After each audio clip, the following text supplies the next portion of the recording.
Hey guys, just want to let you know I got a surprise for you guys.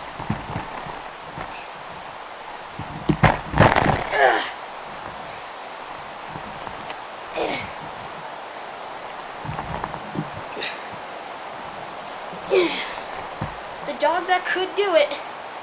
There. Say hi.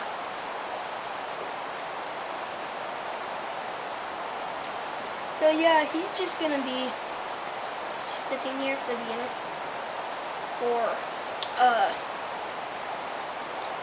the review today. Is that right, Mother? Is that right?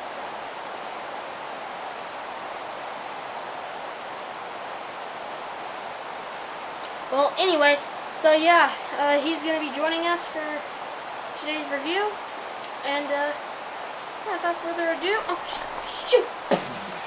Stop!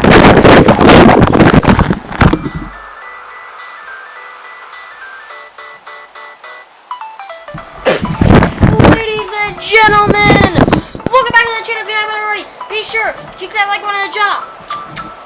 Punch! That's what we're going to ring that notification bell. Like the match has started, and today we are doing the Raw results, and with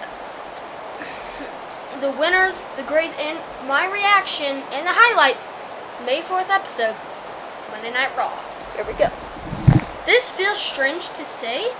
This week's Raw was the go home episode before another fanless WWE pay-per-view. Money in the Bank will take place Sunday from both the Performance Center and WWE headquarters. The traditional ladder matches have been replaced with a new match that will see participants fighting their way into the briefcase on the top of WWE's corporate building. Monday's Raw featured WWE Champion Drew McIntyre taking on Buddy Murphy. The Street Profits, meaning the Viking Raiders, for a fight, and the final spot in the men's Money in the Bank bout was going to get determined in a gauntlet match. With Money in the Bank less than a week away, much of this week's show was spent hyping the pay-per-view up as a unique event.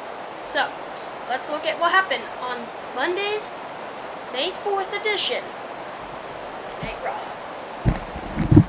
Our first event that happened on Raw was the VIP Lounge, hosted by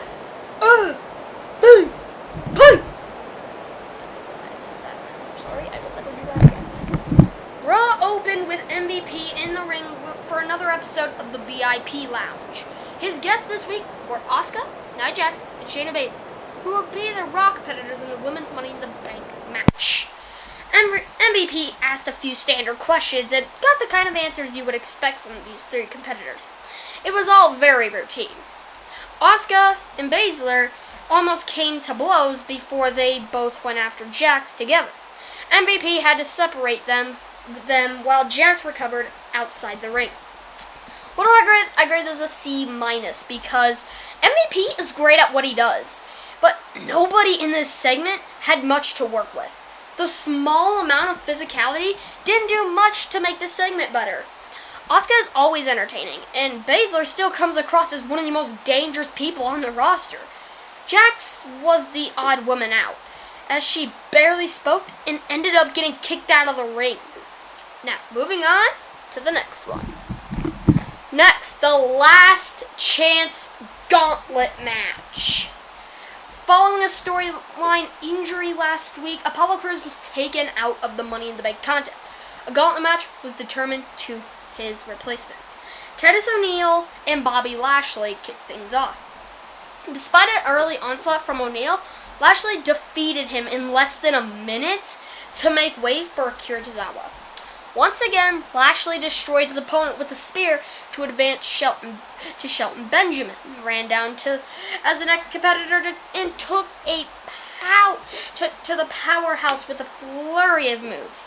The Almighty put him away with a third spear to defeat three opponents before the commercial break. Humberto Carrillo was up next and managed to last through the break. The High Flyer started to gain some momentum with the drop, kick from the top rope and a rolling moonsault, but Lashley recovered and went to the offensive.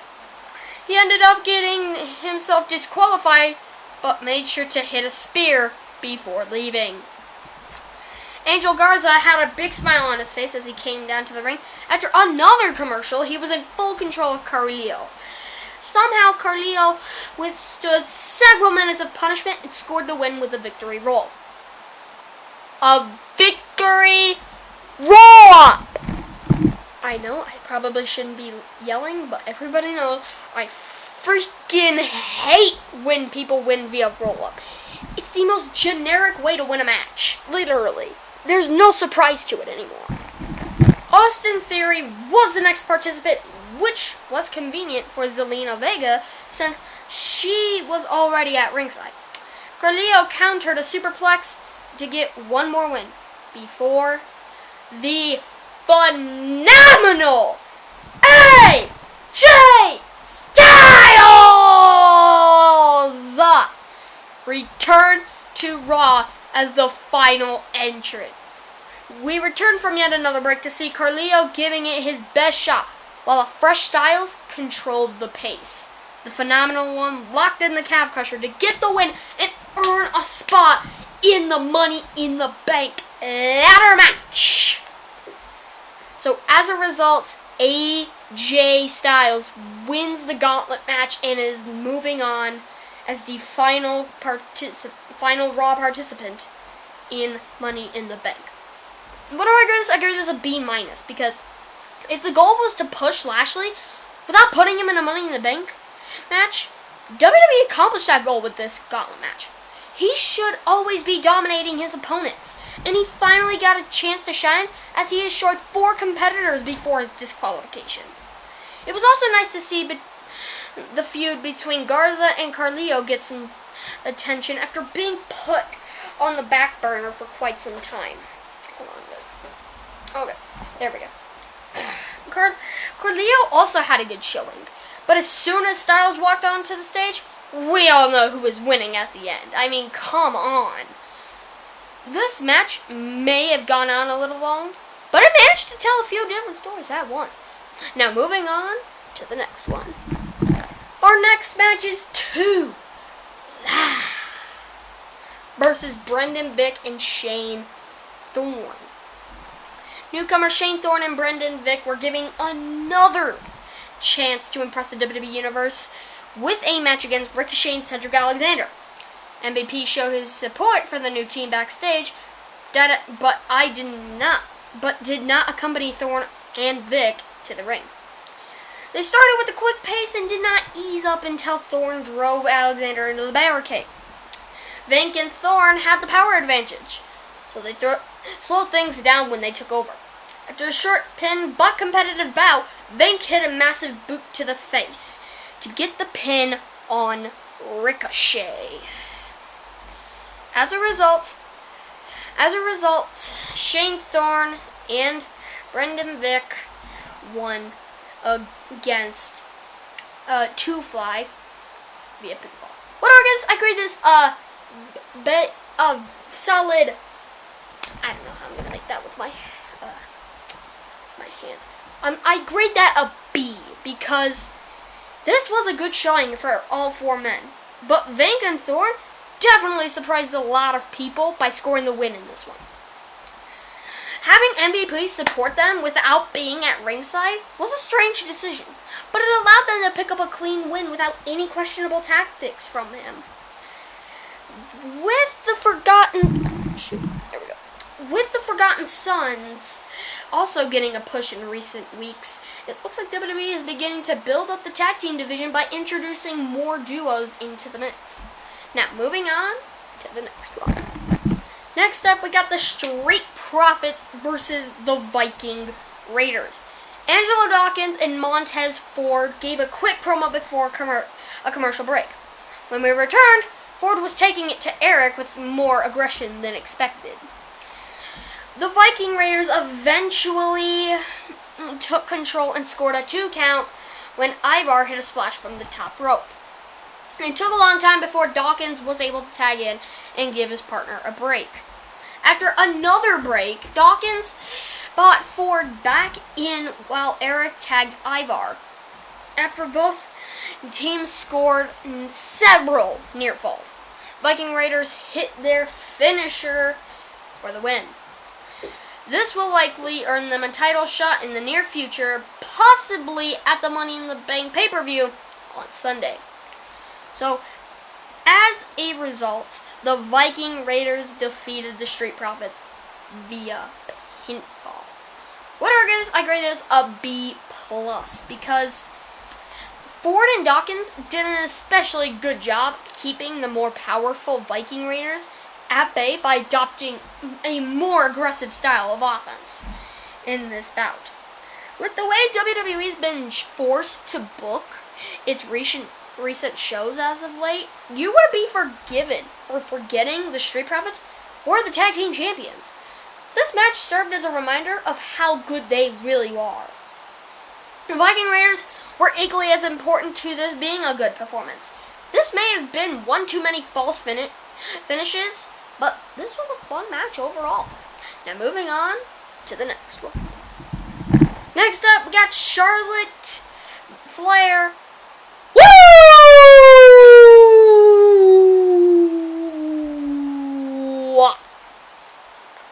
Why do I always do that? Hey, thank your boy for the win. Versus Liv Morgan. Charlotte Flair was giving a promo when Liv Morgan interrupted her. Morgan reminded Charlotte of how their last encounter inspired her to change everything about herself. She challenged the Queen to a match, and Flair quickly accepted. After a break, the bell rang and they locked up. Charlotte easily pushed Morgan to the corner to show off her power. Why do I have this pin? Shoot! While the former Riot Squad member managed to get in some offense, the Queen dominated most of the match while talking trash the entire time. Morgan didn't begin making a comeback until after another commercial break. After fighting through a powerbomb and a Boston Crab, Morgan was forced to tap out to the figure 8 leg lock. So as a result, Charlotte Flair defeated Liv Morgan via submission. What do I grade this? I grade this a B+. There's a lot of B's in this. Yeah, it's not really a fan. Anyway, I grade this a B+ because Morgan did a great job with the pre-match promo. And it was nice to be reminded of how Charlotte is the one who originally aspired to change her gimmick. Flair predictably controlled most of the match, but Morgan got in a few nice moves on her own. This was a strong showing for both superstars, but Morgan definitely benefited the most by coming so close to beating the NXT Women's Champion. This is a feud WWE could use to turn Morgan into a real main event player in the near future. She may have lost, but she likely earned the respect of a lot of fans in the process. Moving on to the next one. And finally, the main event! Drew McIntyre versus Buddy Murphy. I don't care if his name's Murphy. I'm calling him Buddy. Okay? I'm calling him Buddy Murphy because that's too locked into my head. I can't stop calling him that. So, whether you like it or not, I'm calling him Buddy Murphy. The main event of the evening saw Drew McIntyre take on Buddy Murphy. Seth Rollins spoke earlier in the night about his feud with McIntyre, and Murphy gave a quick interview promising to make Seth Rollins proud. The Juggernaut showed no fear as he locked up with the WWE Champion and even slapped him at one point. He didn't just slap the WWE Champion. He slapped Drew McIntyre! McIntyre did not take that show of disrespect lightly. The Australian superstar tried some of his best moves, but McIntyre... Why do I have pens all over? Man, I have a lot of pens, don't I? but McIntyre brushed them off. Murphy tried to counter his power with speed to no avail. McIntyre got the pin with a Claymore after about 7 minutes. Rollins tricked Drew McIntyre into thinking he had left before returning to hit a super kick to the face. McIntyre managed to avoid curb stomp, and then, if you couldn't tell from the picture there, he choked him out. So as a result, Drew McIntyre defeated Buddy Murphy via pinfall. Whatever it is, I grade this a C, because Murphy is one of the WWE's most gifted performers, and it will always be nice to see him in a main event, even if he's being sacrificed to take the sake of a bigger feud.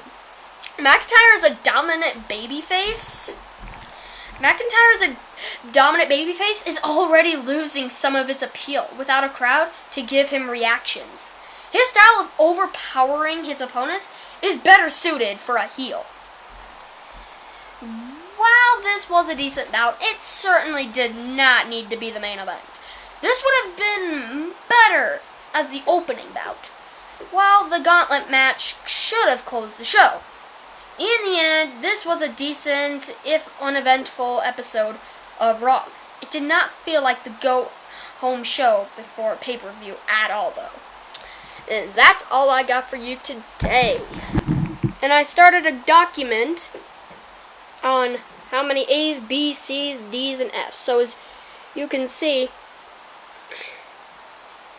we had 0 A's, which is kind of sad.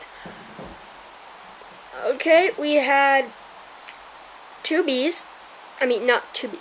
4 B's. I'm sorry about that. We had 2 C's, 0 D's, and 0 F's. 0 D's and 0 F's is pretty good. 0 A's, and that good.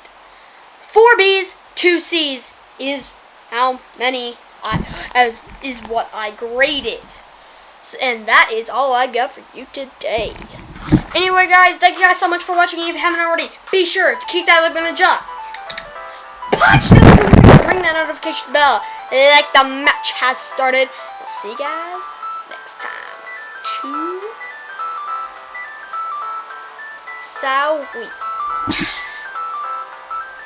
Okay, see you guys next time.